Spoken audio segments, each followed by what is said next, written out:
I thought I knew what chaos was. After all, I had moved from the Netherlands to India. Still the road of death though. You have to be careful. Oh, whoa, whoa, whoa. We'll get through this. But then I moved to Mumbai while pregnant. This is 14 weeks. But it was a shock. It was like definitely a wake-up call. This is something I definitely didn't anticipate about being pregnant. My second trimester was nothing like I imagined. From a placenta bleeding that grounded me to eating eggs for the first time in a decade, I felt like I was learning to live all over again. There's a whole freaking human growing in your womb. The ecosystem is fragile. Cheers to sugar comas, my friends. But amidst the struggles, there was so much sweetness. Family stepping in, baby kicks. Such a poser baby, again with the anomaly scan. Bubli is like...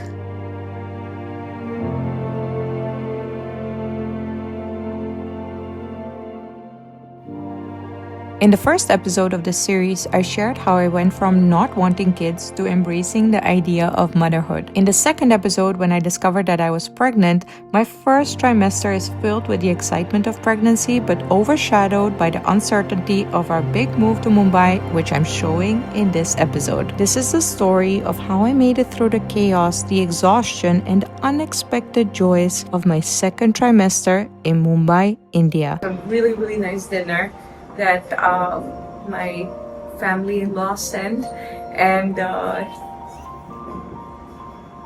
yay! First Diwali with Bubli. Moving to Mumbai was supposed to feel exciting, a fresh start, a new chapter, and in some ways it was. My husband was my rock through it all. As a team, we packed up our life in Bengaluru, and he held me close when the anxiety crept in.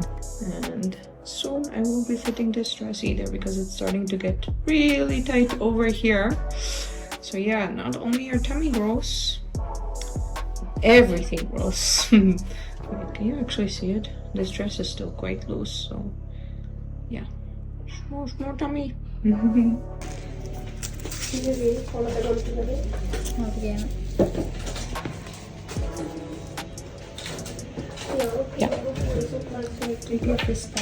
Yeah.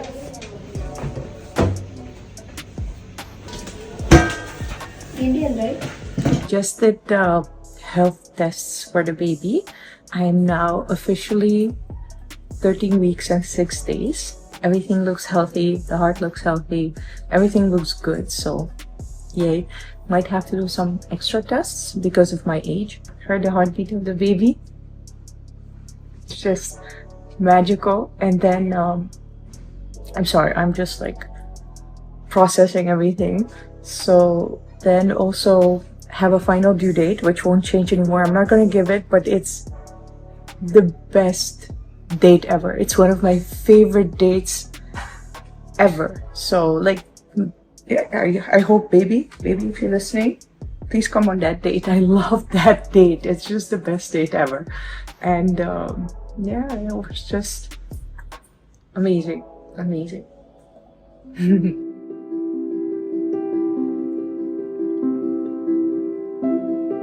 But even with him by my side, I couldn't shake the vulnerability that seemed to follow me everywhere I went. Every step felt heavy. Every decision brought more doubt. Would Bambi settle into our new home? Would she feel as lost as I did without the familiar comforts of Bengaluru? The warm people, the calm pace, the food that always felt like a hug? Second-guessing everything, I was too nervous to explore this massive city that everyone told me wipes them out in the first year of living here. I thought I was ready for this move. After all, I had dreamt about this for years, but I didn't anticipate how much I'd miss the softness of South India, the way it now felt like home. And just as I began to find my footing, my body had other plans. A sudden scare shook everything I thought I knew about pregnancy and left me facing more challenges I never saw coming. Everyone loves to romanticize a growing belly, the miracle of creating life, the glow of pregnancy, and sure, this is true magic, but nobody really talks about the other side of it, the part where your body is so much more weaker than normal. When people warn you about pregnancy challenges, it's usually about losing your wardrobe or feeling tired all the time. What they don't tell you is how quickly things can escalate. It is the 11th of November, 10:35. I'm very, very late for my blood test. I have to do basically a sugar blood test where they test you, I think, for diabetes, but also a lot of other things. And for this, I had to pour a whole sachet of glucose stuff in 100 ml water. By now, I'm thinking I should have used hot water instead of cold water because it's not really diluting. And I've seen many pregnant women do this test online, and apparently like this drink is so sugary, like you'll go into a full sugar coma after this. So cheers to sugar comas, my friends.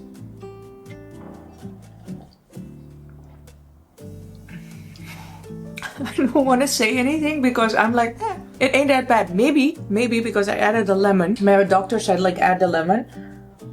Mostly it tastes like a Sprite with 3 or 4 cubes of sugar. Totally manageable. Manageable. That's how I would call it. I don't enjoy it.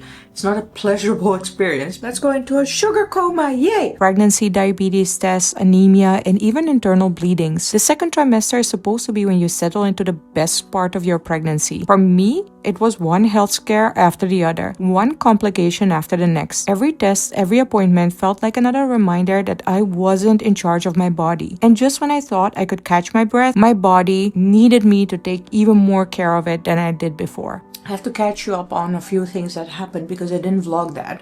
I actually got really upset. Look at this. Look at this behind me. Okay. So, moving apartments, then getting married. Your girl is married. I had travel, I had work. Work has always been my happy place. The rush of exploring new destinations, capturing gorgeous moments, and sharing my love for India with the world. It's the part of my life that has always made me feel unstoppable. But this time, pregnancy had my body in a chokehold. It started before I even left. Rolling a suitcase felt like a marathon, let alone lifting it. And for the first time, I had to refuse the emergency exit seat on the plane. I had to look the air hostess in the eye and admit I can't help in an emergency, I'm pregnant. She was incredibly kind, instantly offering me water throughout the flight, but even that simple act made me feel fragile, like I wasn't the person I used to be. When I arrived, things I'd never had to think about suddenly became a constant worry. The local food, pineapple, hinge, drumstick, all off limits now. Massages had to be adapted because certain techniques aren't safe for pregnant women. Even my work schedule, which used to be a source of pride, was just not possible. I was running on 10% of my usual energy, dragging myself through shoots that normally would have flown by. And then there was the belly. Hiding it became a job in itself, choosing the right clothes, finding angles that didn't give anything away. But the real challenge wasn't the camera, it was my own body. Walking downstairs or across a riverbed left me paralyzed with fear. The thought of slipping or hurting myself or the baby was a constant weight on my mind. I've always prided myself on pushing boundaries, but pregnancy introduced boundaries I couldn't ignore. I love my work, but pregnancy doesn't care about your passion or your deadlines. It imposes limits that demand respect, and it humbles you in ways you never expect. Travel vlogging isn't for the faint-hearted on the best of days, but during pregnancy,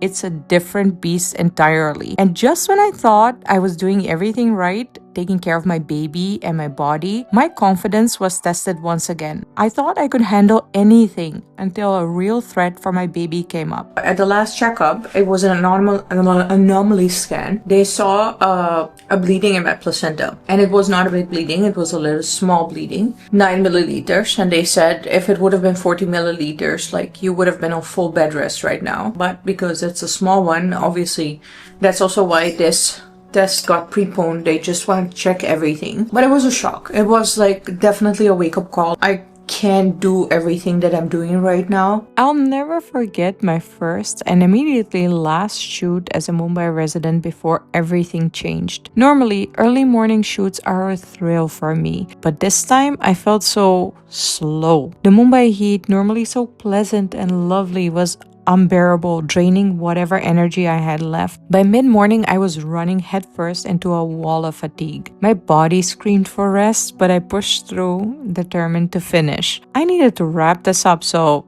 I smiled and said I wrapped it all up in one day, but the truth, It took me 2 full days to complete what I could have done in a single day before. Hiding my pregnancy during the shoot was the hardest part. I was constantly aware of how I stood, where the camera pointed, and how my clothes fit. The secrecy felt suffocating. Every time I adjusted my outfit or turned my body just right, I felt this massive frustration. Keeping this part of my life hidden was exhausting in a way I didn't like at all. And with each passing day, I wondered, how much longer could I keep this up? Hence also why I've been uploading less videos. It is real, the pregnancy fatigue and the fact that your body's creating a whole freaking human in your womb. I always saw pregnant women talk about this, but going through this is such a surreal experience. There's a whole freaking human growing in your womb. Imagine that. Hence, it was definitely just a reality check that I don't have the same energy that I had before. My body needs all the rest that it can get. I stopped all exercise. I was walking stairs. I do still walk my dog every single day whenever I can for 30 minutes, but sometimes I can't even do that because I'm just too tired. After my wedding, I just laid in bed for 2 days. Like, I literally didn't even get out of my bed for lunch, for breakfast, no nothing. Like, I just had it in my bed because I was so tired. It's just very humbling, this whole process. You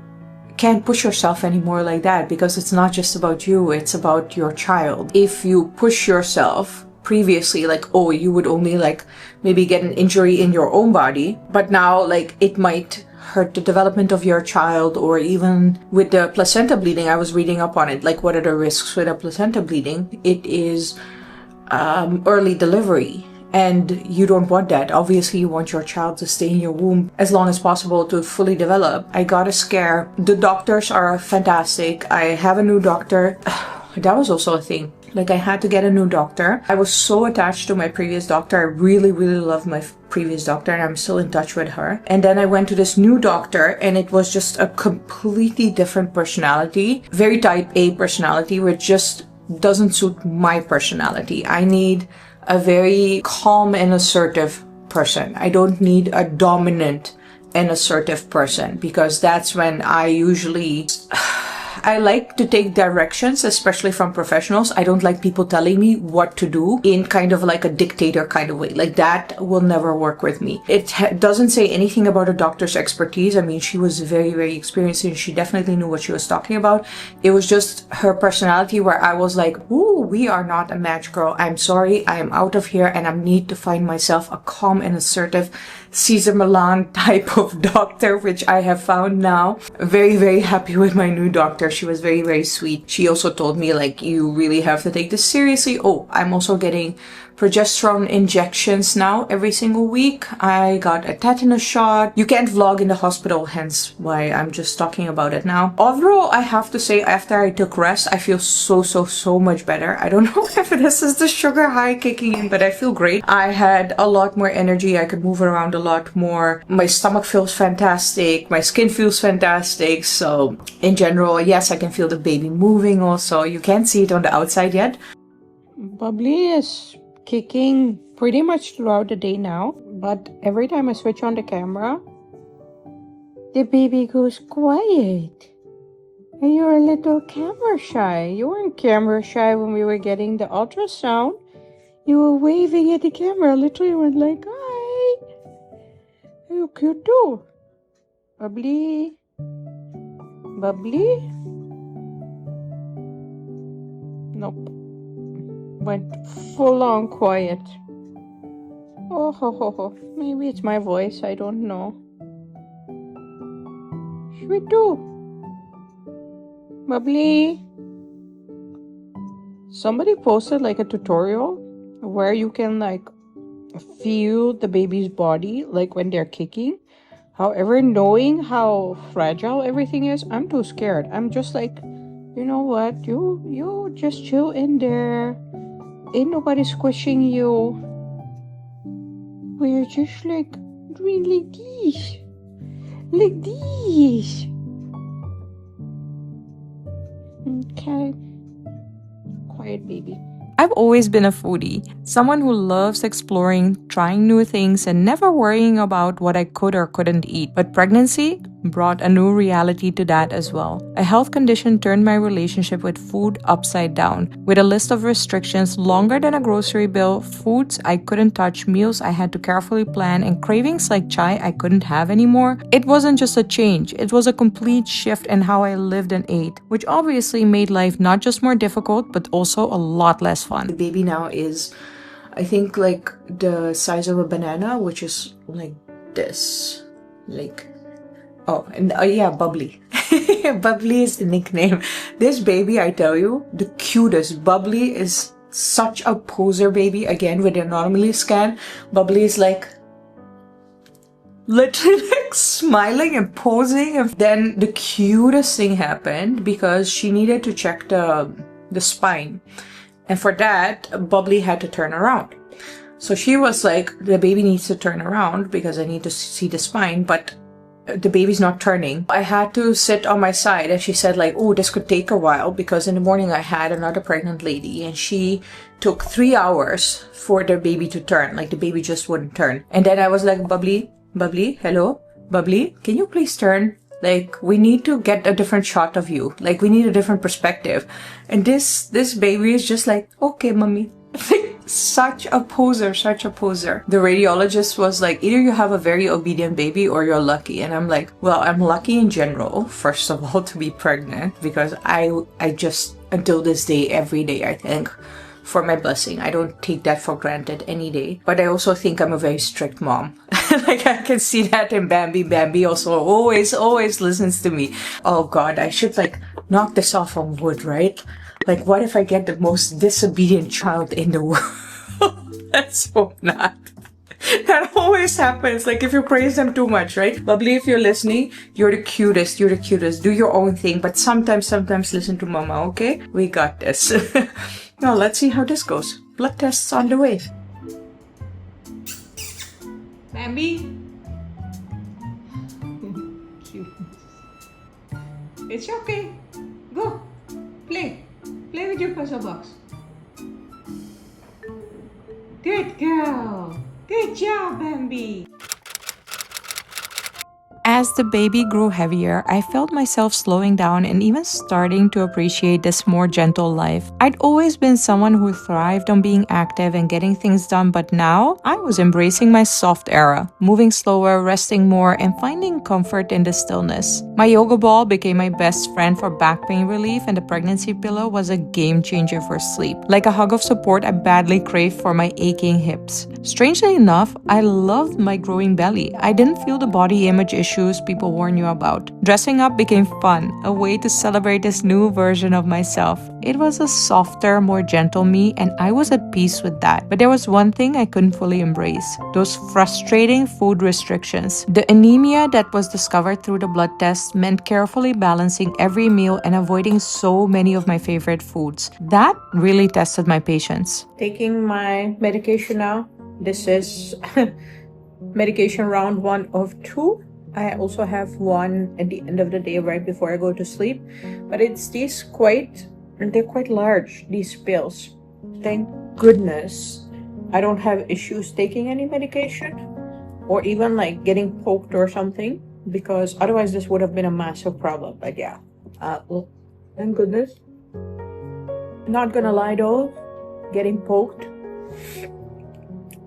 6 times over the course of 4 weeks. At one point it just gets annoying. It's not painful, it's just annoying.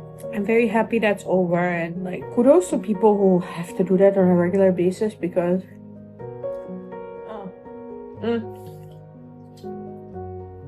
this is something I definitely didn't anticipate about being pregnant. First of all, that the pregnancy ecosystem is quite fragile, as in your temperature is not allowed to go up above 38 degrees. So you have to take care of your bath temperature, for instance. But even if you get fever like I did, it can be a massive problem if your temperature goes above 38 degrees. And that was kind of new to me, that there are just so many things that come into play which are just hazardous for the baby and for you as well. That was new. The ecosystem is fragile in this whole pregnancy thing. It turned out my fatigue was more intense than it actually should have been due to the anemia that was discovered in the blood test. Hence, I got iron supplements. But who knew that taking iron supplements as a vegetarian is the most annoying thing ever? Because with iron supplements, you can't have dairy, wheat, corn, tea, or soy for 2 hours before and after taking them. Basically, all the comfort foods I loved were off limits. And with 2 rounds of supplements a day, finding something to eat felt like solving a puzzle I didn't sign up for. On top of that, my growing belly was impossible to hide by now. It was time to stop dodging questions and share the news. The pregnancy announcement? That was something I could definitely get excited about. We chose Diwali for the pregnancy announcement because it felt so meaningful. Diwali celebrates new beginnings, the triumph of light over darkness, and the start of something beautiful. I can't imagine a better moment to share the news of bringing new life and a new light into the world.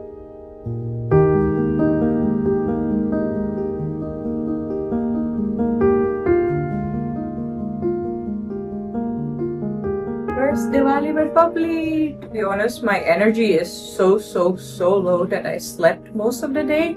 But now it's in the evening. They're already starting the fireworks. There's a really nice dinner that my family-in-law sent. And yay! First Diwali with Bubli. Moving to Mumbai felt like stepping into a new chapter, but not the kind I was used to. Life was slower, softer, and for the first time, I was okay with that. I started accepting help, something I'd always been too stubborn to do before. Whether it was my husband carrying the heavy bags or a kind stranger offering me their seat, I let go of the need to do it all myself. There was strength, I guess, in admitting I needed a softer pace now. And then there was the bump. I didn't just dress it, I celebrated it. Flowing dresses, stretchy fabrics, things that felt as beautiful as they were comfortable. Each outfit was like a little tribute to this new phase of life. As the year came to a close, I couldn't help but reflect. Another year ending, but this time with a growing sense of hope. Mumbai was teaching me something I hadn't anticipated: how to live a softer, more fragile life and find strength in it. For once, slowing down felt less like a setback and more like exactly where I needed to be.